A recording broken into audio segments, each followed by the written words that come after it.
To Remember by Abigail, November 2018. Pardon me, I heard there was a boat waiting for me somewhere around London that would take me to the New World. We are definitely in London, right? You're another one of the 56 historians headed to New Hampshire, aren't you? Yes, you are for sure in London, and I think that might be the boat waiting for you, a local said, whilst pointing to a large ship near the Tower of London. Yes, I'm afraid I am one of the historians, I said. Are you going there too? I asked hopefully. Yes, but I'm one of the crewmen, he said. My name's Jacob. What's yours? Oh, sorry, it's Annabelle Darlington. Well met. Pleasure to meet you, he said. I've been trying to make a friend ever since I started working on the ship. Well, we better get going. The ship is taking off at 11 a.m. It is now 10:47. Let's see, we can cross the bridge to get to the docks, Jacob replied. Oh, what is that awful smell? Does the ship always have this stench? I asked. Oh no, it's just the fish that they loaded in for the trip. I remember when the ship was just made.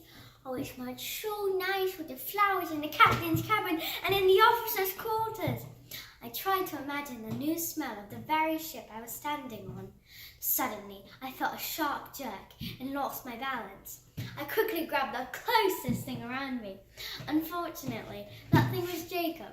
I practically hugged him. Everyone around me stared.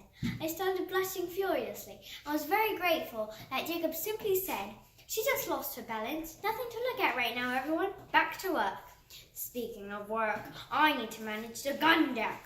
I'll see you at lunch, but I won't be eating much because of the pottage and jelly deal. Bye. Bye, I said quietly, hoping that I would see him again. So far, due to my embarrassment, I had quite a humiliating reputation.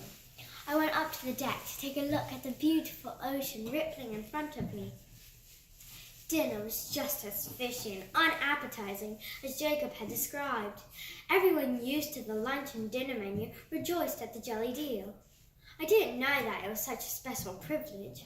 So far, there was no sign of Jacob. Suddenly, it became very quiet. I wondered what was going on. Then, Jacob ran from the corridor that led to the gun deck. He bellowed, "Invaders! I think they're pirates! Everybody go below deck. I'll handle them along with Harry and Charles, the managers of our main deck. Adelaide, Mariah and Eliza protect the gold and the spices. I think that is the pirates' main target." I rushed to my shared dormitory with 6 of the other upper-class historians. I shoved my valuables inside my trunk under the bed. Unfortunately, I didn't have enough time before the pirates came up to hide everyone else's belongings. All I could do was just hide in the closet and worry about Jacob and Eliza and Adelaide and all the other people defending the gold and spices before I drifted into a long, deep sleep. Bang! I just woke up. Where was I? Oh, I was still inside the closet. Did I just hear the sound of a gun? I could hear the pirates inches away from where I just was. They were rummaging through all of my clothes. I tried to think of what kind of valuables they were looking for. Bloody hell! My mother's locket! The very one that came down generations to generations in her family. I took such good care of it. Every day. I felt my neck to make sure it was there. Gone. Without even thinking, I burst open the closet door to find 3 very burly pirates holding bags of my ancestors' heirlooms. The burliest of the 3 was holding a little necklace with a snake in the shape of an S dangling from a chain. I quickly kicked the man hard in the stomach. He was in so much shock and pain that a woman had kicked him that he fell into a great pile on top of the bag of jewellery. Next, I punched the second burliest of the 3 in the jaw and left a purple mark as big as a mango on his face. The third man was so scared I didn't even need to hit him. He just scurried out to the dormitory. I grabbed the 3 bags and returned them to their owners. I quickly ran to the captain's cabin, hoping the captain was there. I asked him how many more days there were to New Hampshire. He looked at his watch and his calendar and with a smile said, "About 6 more days and 11 hours. I sighed with relief. But The trip had gone by so quickly that I didn't even have much time to prepare my book on New Hampshire. Then I went to check on Adelaide, Mariah, and Eliza.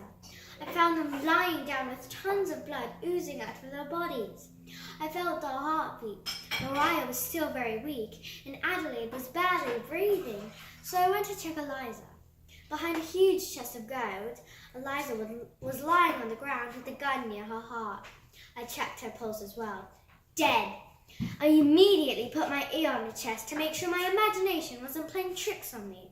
Her body was still lying there, lifeless. I rushed her back to the captain's cabin and asked him if he would let me wrap Eliza's body in a sheet to throw in the ocean. Holding back tears, the captain nodded his head and poured himself an over-large cup of brandy. I ran up the stairs to the upper deck to see if there were any more pirates. Far in the distance, I could make out a little escape ship slowly disappearing in sunset. Thankful that I was still alive, I went to the kitchen and found some rum to pour on Mariah and Adelaide's wounds. Without realizing how much time had passed, a large group had formed around me. I felt water dripping on the back of my neck. Realizing it was Eliza's sister's tears, I got up and hugged her. Her body is in the captain's cabin. Would you please wrap it in one of the bed sheets and throw it into the ocean? I asked. Of course, she said with a breaking voice. Dinner was bustling with rumors about me kicking the men and Eliza being murdered. Still worrying about what happened to Jacob, I was relieved when Jacob ran inside with a small wound on his right arm. He came to sit next to me and told me everything about how he had fought the pirates. 6 days later, the ship had arrived at the border of New Hampshire. When I left the ship, I found the streets bustling with people. Hoping that my book about New Hampshire would be published, I went off into the crowds of people, thankful that I wasn't the one that was murdered that evening. To be continued. Good job. Wow, Abigail Goddard. I love the accent. Me too. Oh, why, thank you. Well, I'm going to bed before either of you come up with another clever idea to get us killed, or worse, expelled.